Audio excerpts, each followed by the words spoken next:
All right, so it is now 9:10 in Atlanta, in the East Coast, and we shall start our second session today. Today is 18th of September, 2021, and today's discussion topic is the 4 levels of human intelligence, and these 4 levels are physical, mental, emotional, and spiritual.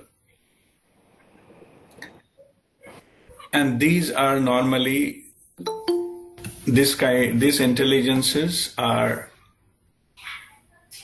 you can say, measured or reflected as their quotient, like physical is called PQ, and mental is called IQ,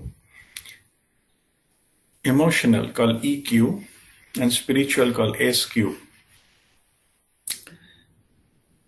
Today's discussion is not about how to measure them. Okay, so this is not our today's discussion. Today's discussion is what are they, how they are interrelated, how can progress further into our own levels wherever we are. Measuring is not the topic today. It's just interrelation understanding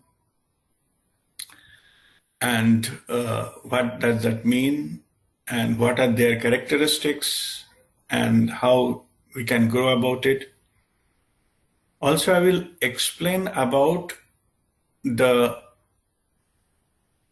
spiritual aspect of my own direct experience through meditation, what are my view on this from that point of view. And then we can open for any question answer if there is any. So that is the topic of discussion today. So first, let us start with our physical body or physical intelligence. Physical intelligence is that we have our own body, and each and body part has their own intelligence. Like our digestive system, how food is digested, that is defined, designed, and implemented by intelligence, by some intelligence. It runs on its own. It does not depend our instruction, our wish, like our blood circulation, what will be our pump capacity, how much pressure it will pump, what will be the heartbeat rate. Same as breathing, how much oxygen will take in during breath in and breathe out the carbon dioxide. What is the lungs, the functions, how they will function, how our nervous system will function, how our brain will function, how we can see things. These are all designed by some higher intelligence. This intelligence has already put in to our system. And this is called physical intelligence. We only control how certain limbs of our body will interact with the outside environment. How I move our hand or head or, legs. This is the only thing we decide. Rest of the functions, body function, physical functions are automated. And thank God these are automated. If it's left to us to run it, that means all the time we are meditative mode, give constant attention. If we lose track of heartbeat could have been stopped if it is left to us. Yeah. Breathing. If you are consciously not breathing, if you are not in breath awareness, breath could have been stopped. So thank God, this intelligence has already designed in automated mode, not dependent on us. But these are called the physical intelligence and the PQ, the physical quotient. So a person of a higher PQ means a person has a good health and all bodily functions are harmonized. There is no imbalance into the system. And this, to run that body, so we need to have some good food, energetic food, high energy food, and we should not abuse our body with a toxic material. Then body has to deal with it and disease will form. That is in our hand, our eating habit, what we eat and what we don't eat, or eat too much or too less. These are all in our hand, and that is why actually we suffer. Our diseases are mostly come from what left with our choice. We don't suffer from less air available, but we do suffer for overeating. See, what is left on us, our choice, our free will, our suffering comes from there. I never heard anybody that who has a shortage of air supply. In temporary cases, yes, but in general, no. It's abundantly available. So this is a measure of our physical quotient. And spiritual aspect, what I was telling that I will share my own direct experience. I see it through this experience. This physical body is a divine gift. And it changes on its own, it rejuvenates on its own. Even we have about more than 3 trillion cells in our body. Trillion. Each and every cell has its own intelligence. It grows, it lives its life, and then it lives your body as well. I'm just, you may be aware that every 7 years, our each and every body cell is replaced. Each one of them. Within 2 years, almost 90, and some few, like bone and other things, take 7 years. But within 7 years, all the cells are replaced. You are renewed.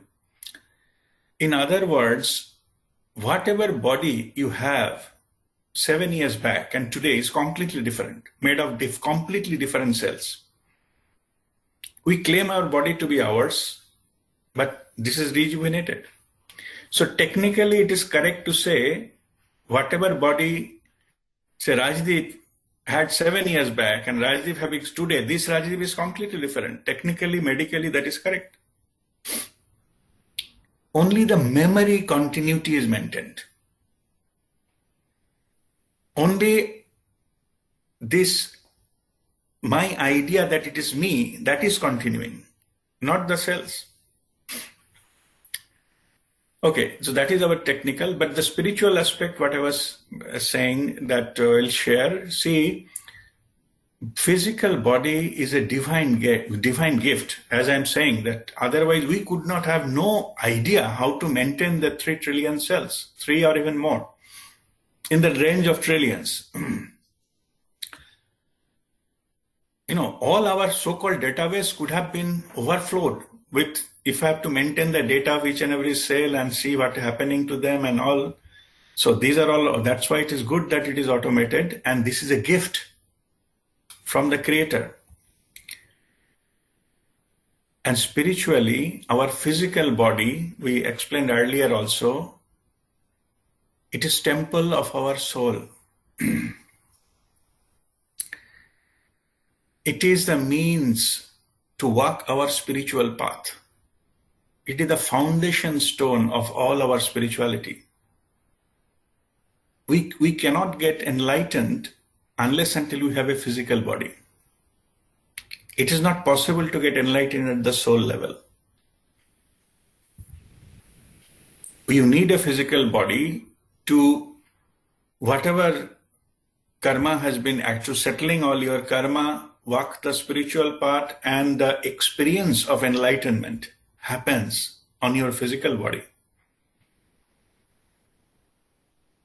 So as it is a temple of our soul, so we need to maintain it, we have to clean it regularly. We have to basically, this is a place of our worship.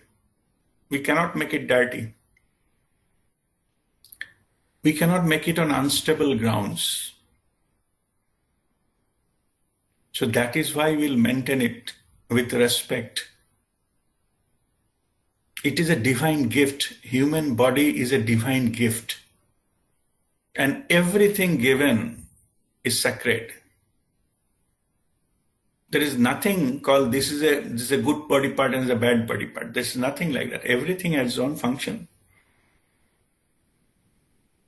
So this aspect, when we realize that, we understand that, we maintain with the due respect, we don't abuse them, maintain the balance.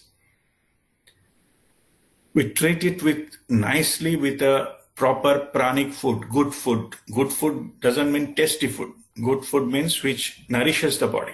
Nutritions are high. And that's why it is Sanskrit is called Annamaya Kosha. It needs food, anna, to maintain. So this is how, when we maintain it, we say that we are at a high PQ level, physical quotient level. Is fully active, fully aligned, fully harmonized, that is of high PQ. High PQ does not mean you have to have a, gym going body with a biceps and six pack. It's not about PQ. PQ is a well harmonized, energetic body so that you can do all the functions. You can be active, we can do the work, and whatever your life's purpose is, you can perform. That's the PQ is all about. So this is about the physical quotient. Then we come to our mental abilities. Mental abilities are measured with IQ, intelligent quotients. We have our intelligence where the logic works.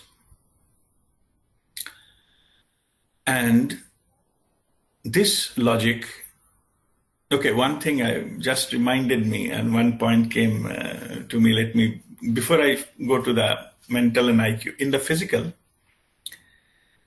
the machines also have a physical body. And we human beings, we also have a physical body, right? Okay. So when we talk about the PQ, so what is the difference between a car, and it has got all parts, and the body also has all parts.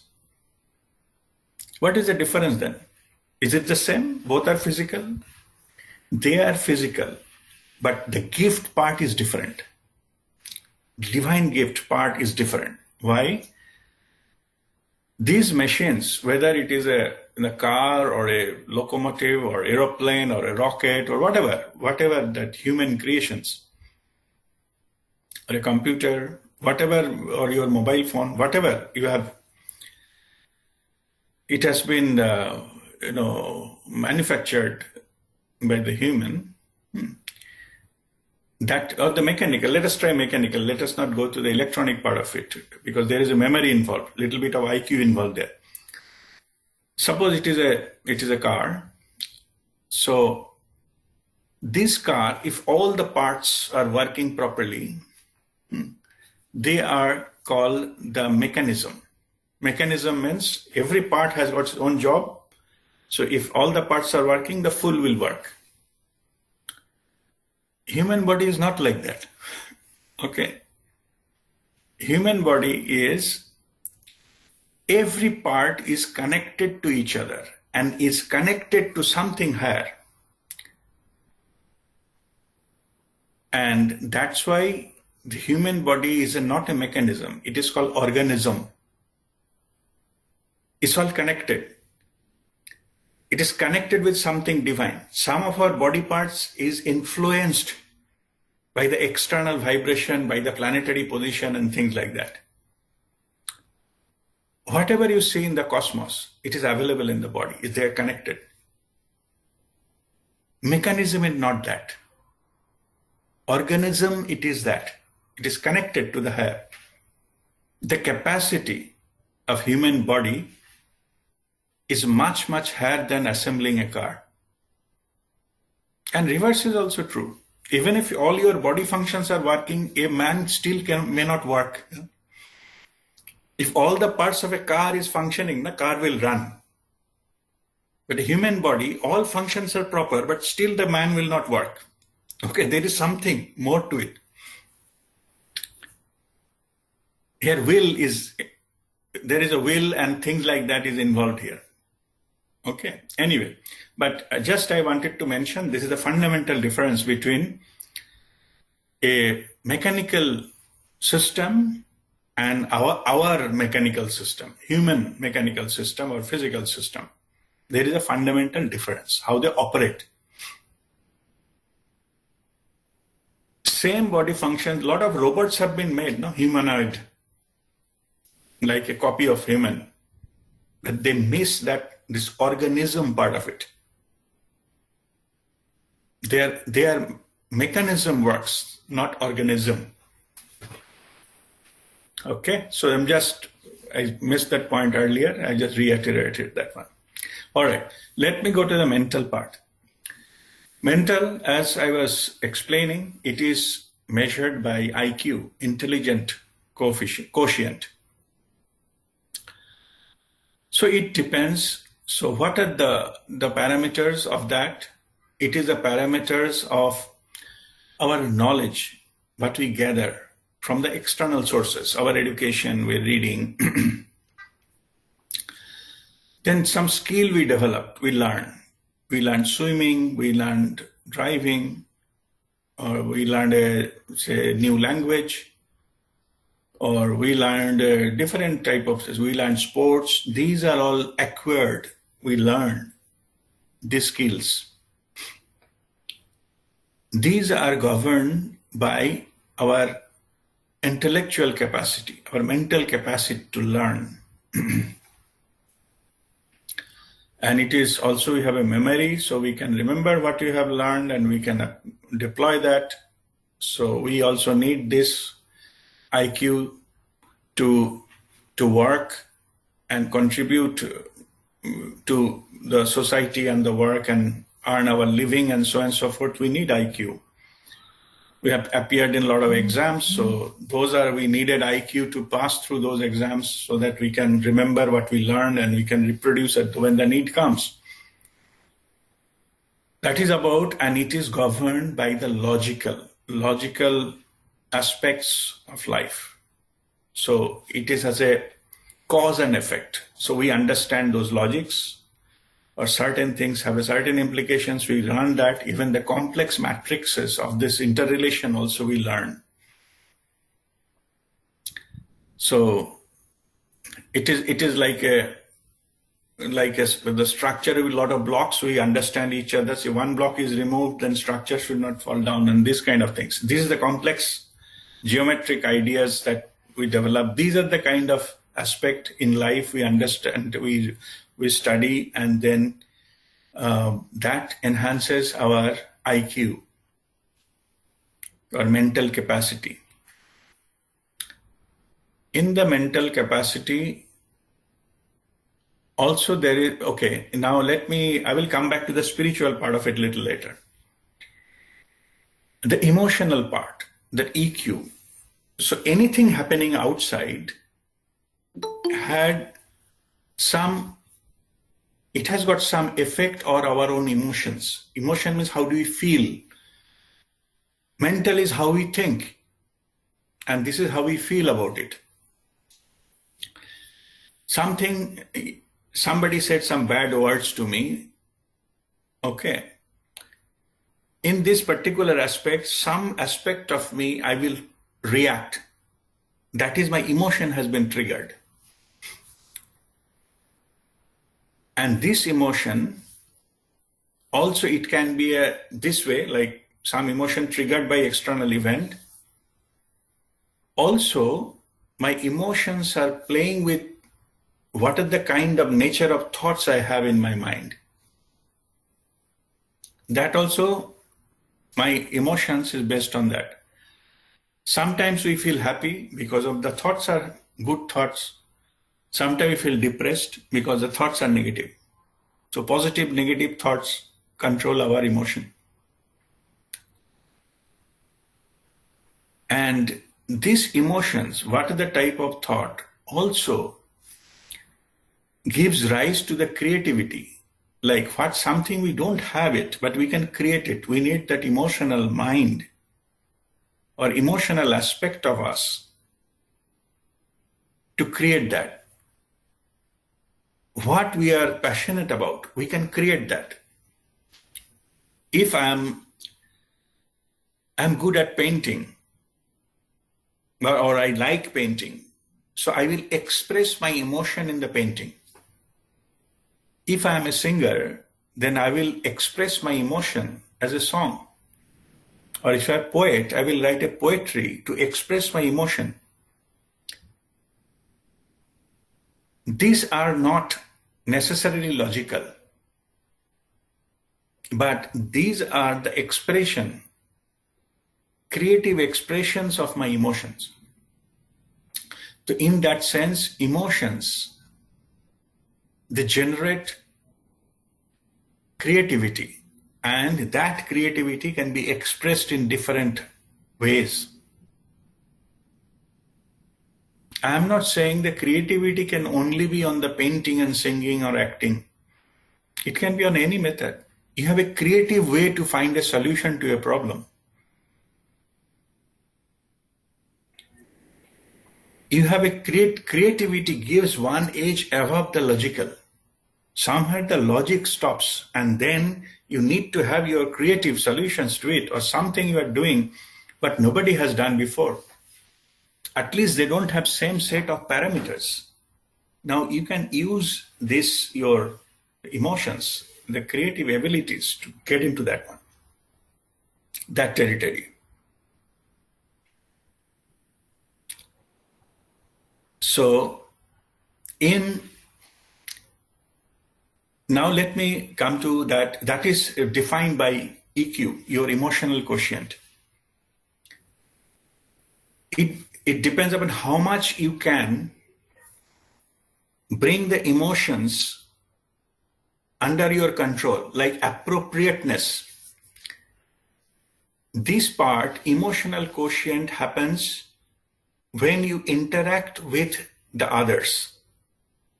You interact with your family, you interact with your, with the relatives, or interact with the society, interact with professionally, interact in general with others.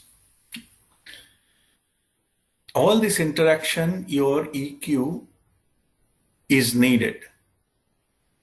That is the emotional intelligence. We need to know which we should talk and which we should not talk. That comes from EQ. It is not logical always. I went to visit a patient and the doctor told that this patient there's no chance of survival. He has only, maybe 1 or 2 weeks left. When I visit to that patient, maybe my relative, I will not say to him he will die after 2 weeks, which is the truth, which is logical. I will give hope. I will give peace to that person. This comes from your emotional intelligence. It is not about telling the truth. It is how you express yourself. That is your emotional intelligence. How you can say, how we can learn through experiences and go into the maturity stage so that you know the appropriateness of it. There are a lot of factors involved. So that's why how you behave also comes under this. Behave in a society. So in other words, your IQ is your personal thing. You can develop your IQ without interacting with anyone. You keep studying book and all. Means a scientist can without interacting with anyone can be a big scientist, write many papers, etc. or study on its own, get very high IQ, it is possible. But high EQ need to implement it to the society, and how the implementation is going on, that's why EQ will decide whether it is acceptable or not. It can be good for the society or not. Science can create a big killing machine or something to help people. EQ will decide where you put your time and effort in. Whether you put a time in killing machine or put a time in finding out a better remedy for some medical treatment, some better equipment to diagnose something. Choice is yours, and your EQ decides that. All right, so these are your emotional part of it. And as I said, that is emotional part is also our creative part. In our human body, both this part controlled by our brain. The IQ and EQ part controlled by our brain. Our brain has a two major part. One is left brain, one is right brain. If you see the construction of the brain, it has two parts. Left brain controls our logical mind, logical part of it.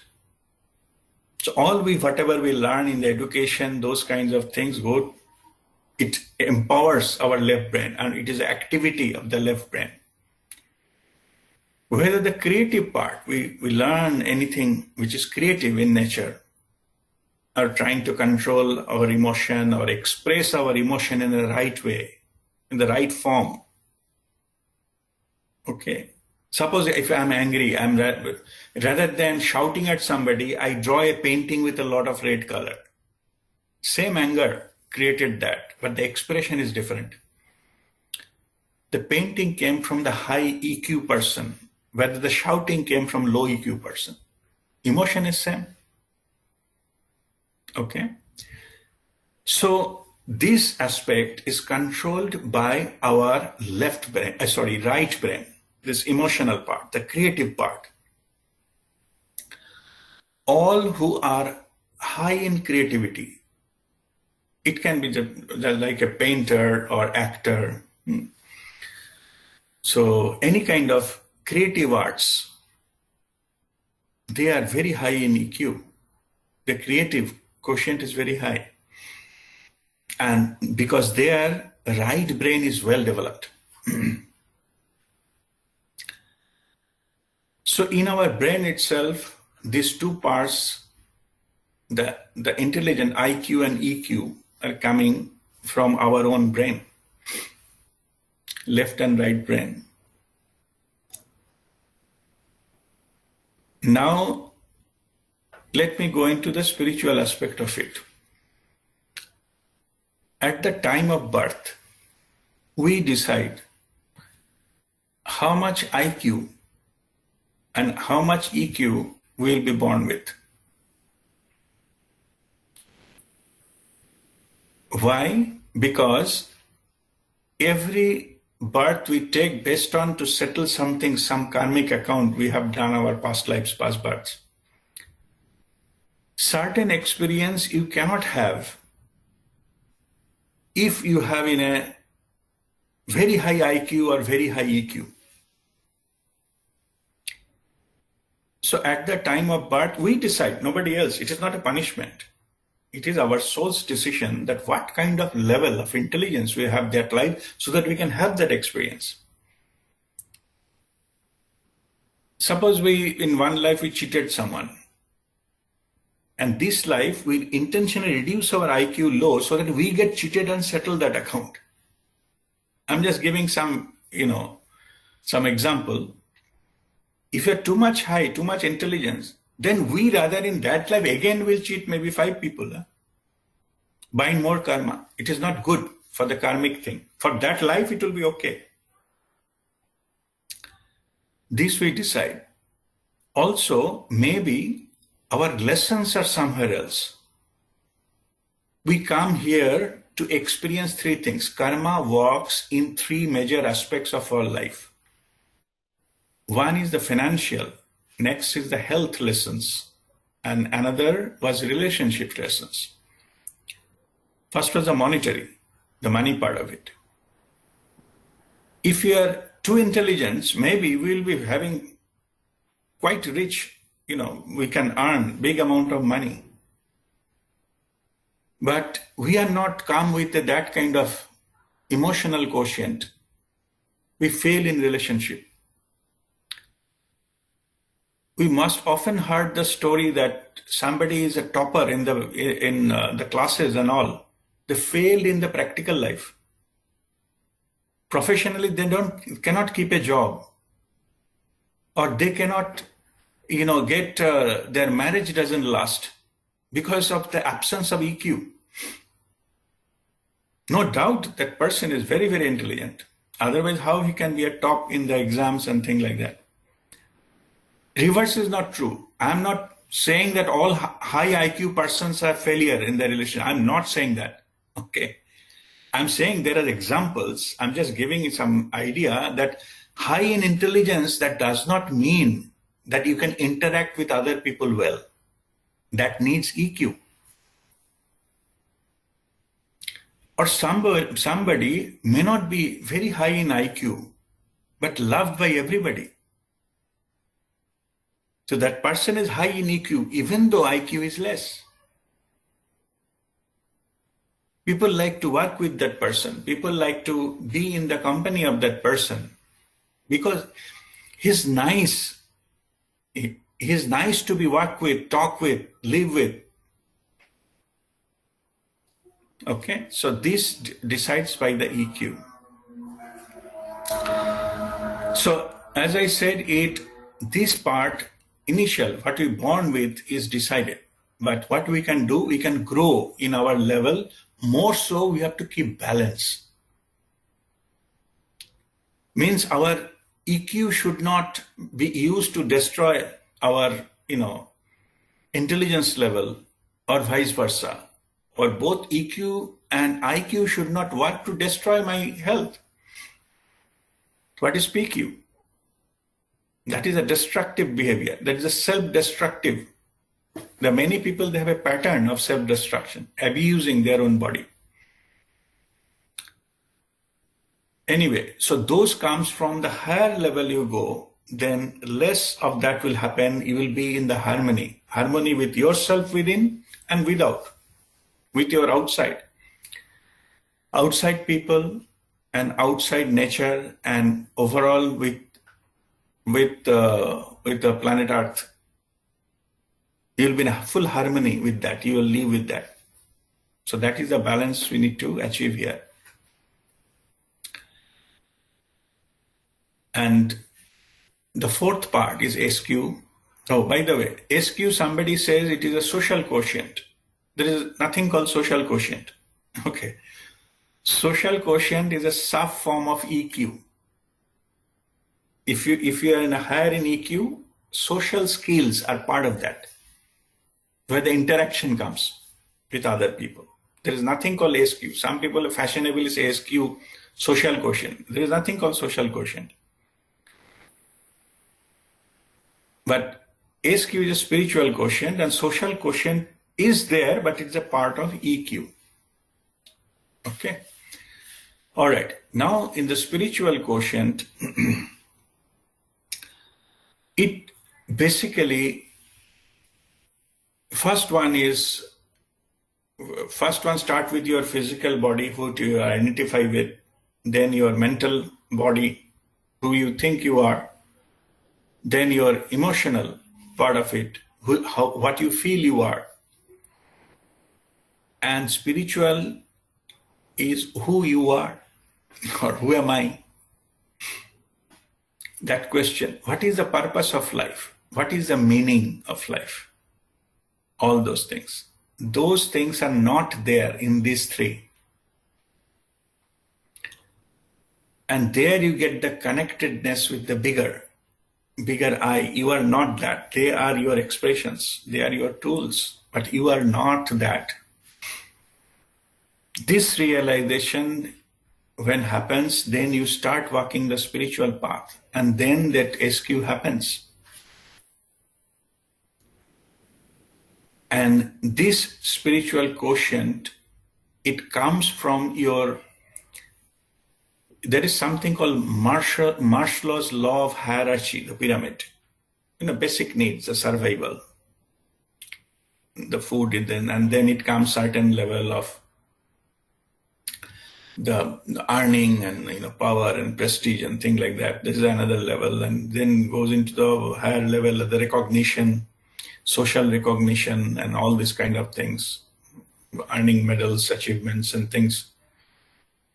And if you go to the top level, it is only the self-actualization. There is nobody else there to compete with. Only you can refine yourself. You can be a better human being. You find out the meaning and purpose of your life and actualize yourself. And that level is spiritual. You cannot get it from outside. Who are into that territory, they are growing in spiritual quotient. Just to understand who you are truly and experience it directly. You get all the answers within, not without. Nothing is outside. You realize that outside is. Then there is a saying, no, earlier I was smart, intelligent, was trying to change the world. Now I am wise. Now I'm working on to change myself. And that is how beautifully put it. That is self-actualization. There is no competition or comparison to anybody. We are not less than anybody else, not more than anybody else, not equal either. How it is possible? Because we are unique. We are walking our unique path. It cannot be comparable to anyone else. That's why nobody is higher than you, nobody is lower than you, and nobody is equal to you, because you are walking your own unique path. And this journey is your own self-realization. Or in other words, you can say, who am I? This thrust of that higher knowledge, not anything you read outside. It should come from within. There was a study done that they studied with all the top company CEO who resigned being in the CEO. They studied on that. 80% of them, they said they left the job not because of monetary, not because of salary, not because of power, not because of name, fame, or whatever people desire. Everything was there. Still they left. They asked, why you left? If you have everything, he said, after reaching there, I felt void inside. That void cannot be met by the external things. In filling up the void, we earlier thought, our intelligence told, if you earn X amount of money, you are successful, you meet the void. We earned that, it never happened. Then that our mind told, if okay, you need some power and prestige. So you have that kind of power. You ultimately done all necessary things and have that power. After having the power, you realized it cannot meet that void either. Then you name, fame, prestige, you got a best award and whatever it is, maybe internationally recognized. Still, you feel that is not there. It didn't meet that. So what is that? That time they left that. They realized this is not the one what we are looking for. And this is the thing at the Emperor Ashoka, after winning all the war and killing all his enemies, uncontested emperor, he left everything to search for that. that void is still not good enough to meet that void, what he was trying to achieve. After leaving everything, his kingdom and property and wealth and everything, he got that. Then he realized, he became self-realized. So this self-actualization comes from your spiritual quotient. It cannot come from these other three. And in that, it can be, if you ask me what are the qualities, of course, there is no direct way of measuring it. But it can be defined as your purpose, self-discipline, your detachment from the external things, operating from the pure love. When that faculty opened up, you express yourself with a pure love. So the indicators of some spiritual intelligences are self-awareness, who you are, the vision and value led. So you are not operated by something outside you. You are operated by your own vision and value. Then you see all the things what is coming up your life, even in the adversities, you grow from there. Your life become holistic, whole, as a whole, complete. And you operate through compassion. And you celebrate the diversity. You find the beauty in everything, all this kind of diversions, what has been created by the nature. And you have to have the capacity to ask the fundamental questions and get the answer within. If something happened wrong, why? You fundamentally go into that. In Mahatma Gandhi's terms, he said this journey is called in search of excellence. He wanted to find those answers, and he got it finally in the spiritual domain. Spontaneity, it's just a living moment by moment. It is a spiritual thing. Not worry about the future, not grudging about the past. Those are mental behaviors. Spontaneity comes, you are fully aligned with your soul consciousness. And humility comes, you approach life with attitude to gratitude to the divine. You are in a bliss and you are always connected to that divine forces which has created you. As I was telling, human being is called Prema Sarupa, manifestation of love. You get touch with that and your life changes with that love. It's nothing from outside. It is all connected. The infinite love. Everything external is, I call it, private limited. Okay, everything is limited. Your capacity to any creation is limited. Any capacity to earn is limited. Capacity to own anything is limited. Capacity of relationship is limited. Your thinking is limited. Whatever, how much you can achieve is limited. Everything is limited. Your time is limited. After a certain time, thank you very much, you have to live. But you touch upon something which is unlimited, infinite. So nothing of this limited will appeal you anymore. Because you got a taste of much, much bigger things. Nothing wrong with this, the lower stuff. In the morning I was telling that maybe when you were a child, you love your lollipop. But when you grow up, that lollipop will not satisfy you anymore. You have to go for the bigger thing. And same here. Whatever the human limited stuff will not appeal you anymore. You are in the territory of infinite.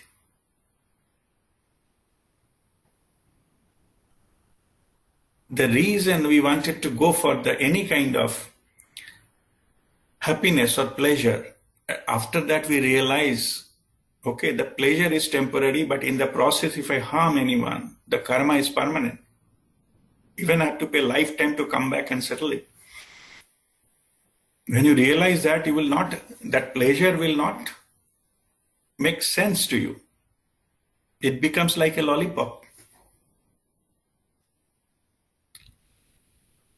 So then you go to the vastness in the journey of that one, and you are connected, and your joy, the source, will come from inside, from the connectedness. And that is the high SQ state. If you consider your PQ, IQ, and EQ are your external parts, different layers of your entity, then SQ is the core of it. It touches everything. As I explained in the beginning, your physical body is a divine gift. Your mental capacity is divine gift. Your emotional capacity is divine gift. And also I explained how it operates in the brain. Left brain is a logical mind. It governs IQ. Right brain is EQ. In the spiritual terms, the left brain is controlled by masculine energies, and right brain is feminine energies. So all in that case, the divine masculine, divine feminine. The creative part of it. And if the SQ, if you just strictly wanted to, even though it is not fully correct, but SQ is not operated by either left or right brain. It is operated by midbrain that need to be activated. And through midbrain, we connect to the higher stuff. And there are techniques how to do that. We'll have a separate session on that one. And then your spiritual journey starts. All your chakras opens up and you get connectedness happens, and then it starts and we go towards that. So that is the expression of SQ. So that concludes the discussion session. If there is any question, so I will answer that now.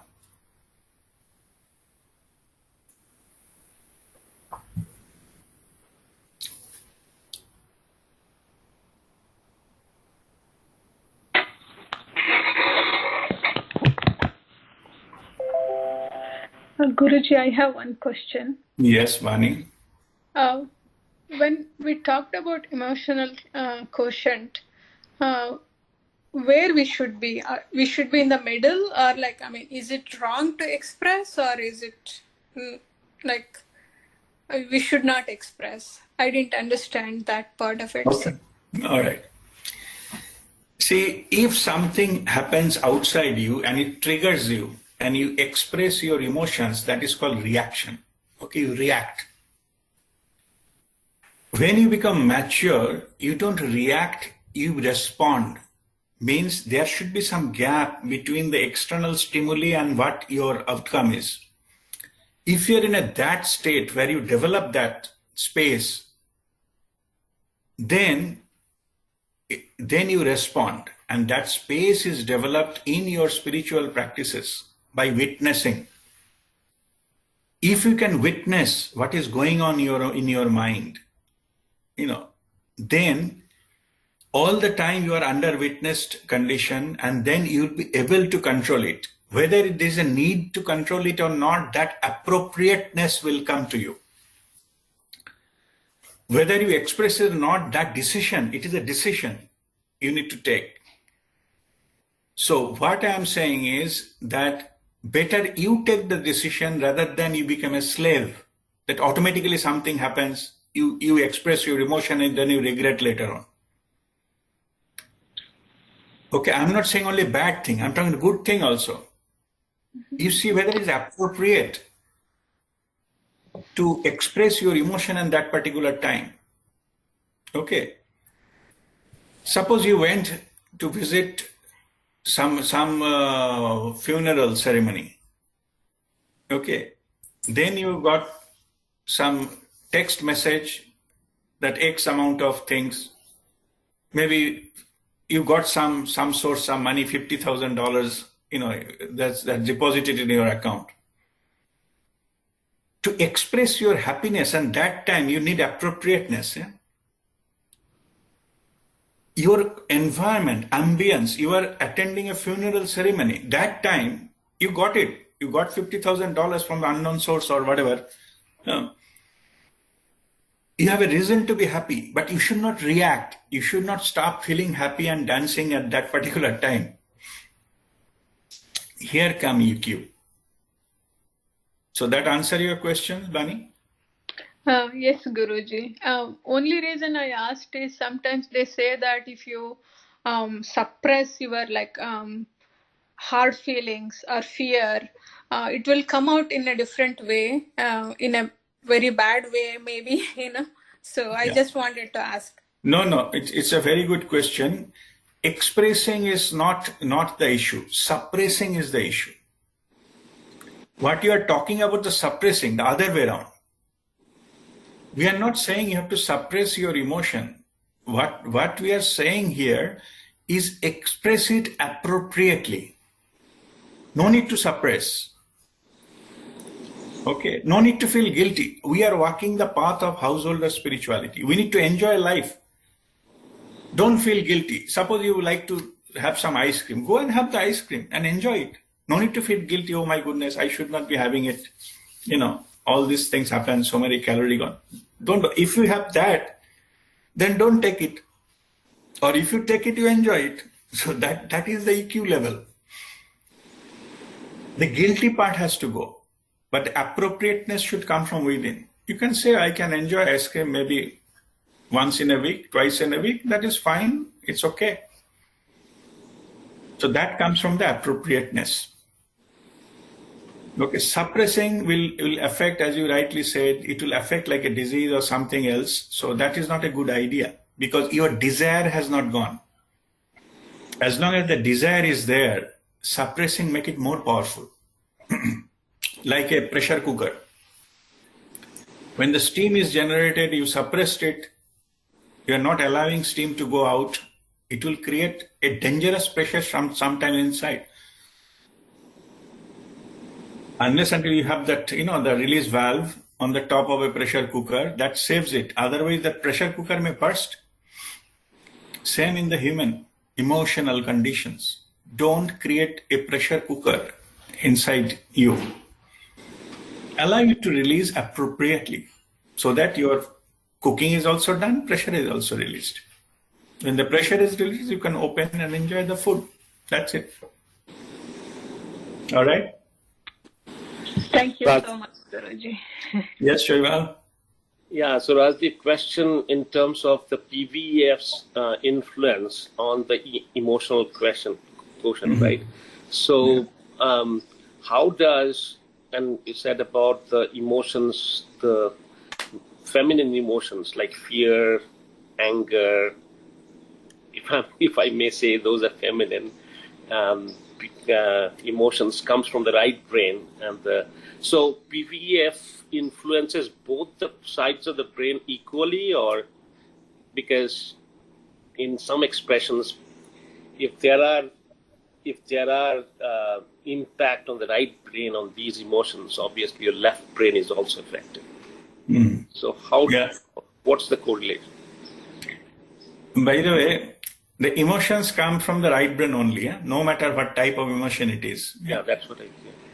So, because that same emotions is also needed for creativity. So, I explained earlier in the fundamental things that if there is everything is pure, you cannot create anything. So you need that. You need imperfection to create something. Okay. I'm just going the fundamentals. Now, out of all these emotions, fear is not an emotion per se. Fear is absence of love, absence of connection. It's like a darkness. There is no signs of darkness. There is a signs of light. Absence of light is a darkness. Same as fear is absence of love. There is no something called fear management. There is nothing called dark management on theory of darkness. It is, if you bring light, darkness will go, and same here about the fear. If the love comes, automatically the fear goes. This love of your own higher self, the connection, when the connection is lost, we get fearful. We think we are not taken care of. Okay. In the morning, I was giving example of a child is going, so holding a hand of his father. In old days, suppose visiting a fair in a mela. The child has lost in the mela and become fearful, started crying. But as long as the father's hand is he's holding his father's hand, he's no fear.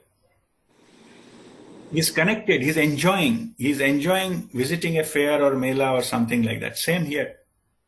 As long as you are connected, you have no fear. You know that you are protected, connected, and you are loved. The security comes from within. But the moment the illusion thinks, I have no connection, then become fearful. What will happen to me tomorrow? Who will take care of me? The fear comes. Okay. Anyway, so other than fear, now come to your question, whether your emotions like anger and all these kind of things, those can affect the right brain activity, can affect the left brain activity. Oh yes. Okay. When you are in anger, your intelligence goes haywire. Okay. Yeah. Your intelligence doesn't work. If you are too angry, your common sense will not work. So that means your emotion is overpowering your intelligence. My question, Rajdeep, was the PVF. So is there on that frequency domain of PVF? Yeah. Right? So higher the PVF you are, okay, higher the level of control you have within yourself. You are the control. So the right brain will get those positive emotions, right? Yes. See, the creativity will be positive or negative. I can be creative how to kill a person. I can be high in EQ, but I can use it negatively. So my vibration is negative, but creativity-wise I'm high. So basically I'm saying don't compare this EQ, IQ with the vibrations. So there's no correlation. There is no direct correlation. Okay. Somebody, if you lower in vibration, then your thinking, action will be negative. Okay. You become mastermind of, very intelligent. In fact, all the, the what is called the dark world, underworld, underworld dawns, very, very intelligent. They are the topmost intelligent people, but they use it negatively. Okay, they are operating very low vibrations, but they are very intelligent. Okay. All this, Charles Shovraj and this kind of, they're very intelligent. Yeah, they can dodge the system like this. So, but the intelligence, because of their vibration low, they used it negatively. Okay. So these are different. But when you cross up a certain level, PVF, when your heart chakra opens up in the 500 scale and you go further beyond, then you will not enjoy doing anything of the lower patterns. So it is not that you cannot do. You still have a free will. You can do that. But you don't feel like doing it. From your inside, it will not come. In the morning, I was giving example, a person high SQ even will not step up on an ant. When you see some small ant, you just pass by. Ant is in front, it's below your feet. You can step up on it, okay. So many ants are dying, how does it matter? But you will care for it. Even with full justification, small animal like ant, you will not step up on it. It's a life form. You are taking care of that. So that comes from the higher level of PVF. Okay, so that's how it plays out. Okay, got it. Thank you. Okay. Rajdeep, I have a question. Yes, right. You see, you referred to the Maslow's hierarchy of needs. Yes. And in that hierarchy, the pyramidal structure, as you have rightly said, that the self-actualization is right on the top.